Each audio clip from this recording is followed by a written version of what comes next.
Oke, mari kita selami sebuah kasus korupsi yang cukup rumit dari Nusa Tenggara Barat. Sebuah investigasi yang alih-alih memberikan jawaban justru melahirkan lebih banyak lagi pertanyaan. Ada apa sebenarnya? Nah, ini dia inti permasalahannya. Pertanyaan besar yang jadi pusat dari semua kejanggalan ini. Dalam sebuah dugaan korupsi, kenapa yang jadi tersangka kok cuma pihak pemberinya saja? Aneh kan? Dalam pembahasan kita kali ini, kita akan bedah tuntas semua kejanggalan hukum dalam kasus yang dikenal sebagai dana siluman DPRD NTB. Kita juga akan lihat bagaimana kebuntuan ini melahirkan sebuah ultimatum dari masyarakat sipil. Oke, sebelum kita masuk ke analisis hukumnya, kita harus berpijak pada fakta. Mari kita mulai dengan angka-angka yang tak terbantahkan, yang jadi fondasi dari seluruh kontroversi ini. Fakta pertama, ada uang lebih dari 2 miliar rupiah. Uang ini bukan cuma angka di atas kertas, tapi sudah benar-benar dikembalikan dan sekarang disita sebagai barang bukti oleh Kejaksaan Tinggi NTB. Fakta kedua, uang miliaran tadi itu diduga mengalir ke kantong setidaknya 15 anggota DPRD tingkat provinsi. 15 orang, bukan jumlah yang sedikit. Nah, ini fakta ketiga yang paling ganjil. Sampai sekarang, yang ditetapkan sebagai tersangka baru 3 orang. Dan ketiganya berasal dari pihak yang dituduh sebagai pemberi dana. Penerimanya belum tersentuh. Lantas, apa kata hukum soal ini? Disinilah ceritanya jadi makin menarik. Kita akan coba lihat dari kacamata hukum korupsi, khususnya soal gratifikasi.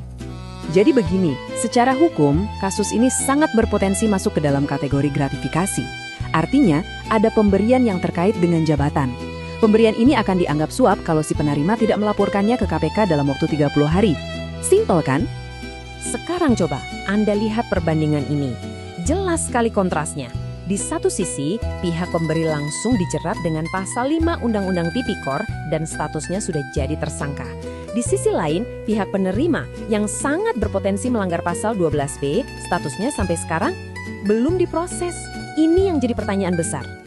Kejanggalan ini dikritik tajam oleh seorang praktisi hukum, M. Ikhwan. Beliau mengibaratkannya begini. Gratifikasi yang secara hukum hanya ada pemberinya saja, itu ibarat orang menikah tanpa pasangan. Menikah sama angin. Analogi yang kena banget kan? Logikanya di mana? Perlakuan yang timpang ini tentu saja memunculkan pertanyaan fundamental.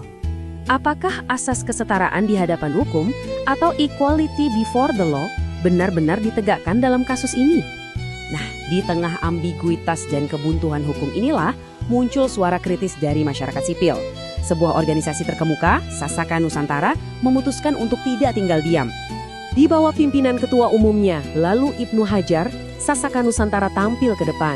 Mereka menjadi suara publik yang secara terbuka menuntut ketegasan dan akuntabilitas penuh dari Kejaksaan Tinggi NTB. Dan ini pernyataan mereka, sebuah ultimatum yang sangat lugas. Mereka meminta Kepala Kejati NTB untuk tegak lurus, tidak tebang pilih dalam menangani kasus ini, dan menjunjung tinggi prinsip equality before the law, sebuah desakan yang sangat kuat. Tuntutan kunci dari Sasaka Nusantara ini ada 4. Pertama, berikan penjelasan yang transparan kepada publik.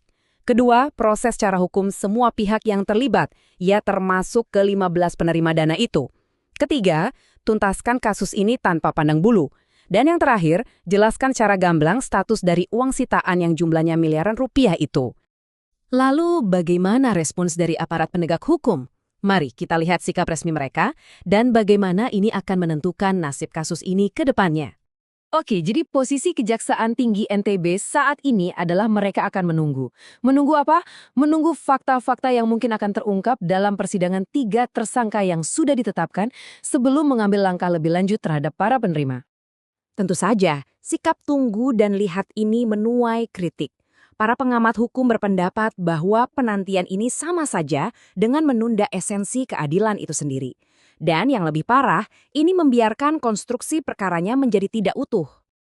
Ini membawa kita pada pertanyaan penutup yang cukup provokatif. Apakah persidangan 3 tersangka ini nantinya akan membuka babak baru yang lebih besar? Atau justru akan menjadi akhir dari jalan penuntutan yang lebih luas dan komprehensif? Pada akhirnya, kasus ini menjadi cerminan penting bahwa pengawasan publik yang dilakukan oleh elemen masyarakat seperti Sasaka Nusantara adalah pilar vital dalam sebuah negara hukum. Ini bukan soal buru-buru menghakimi, tapi soal menuntut akuntabilitas dari sistem.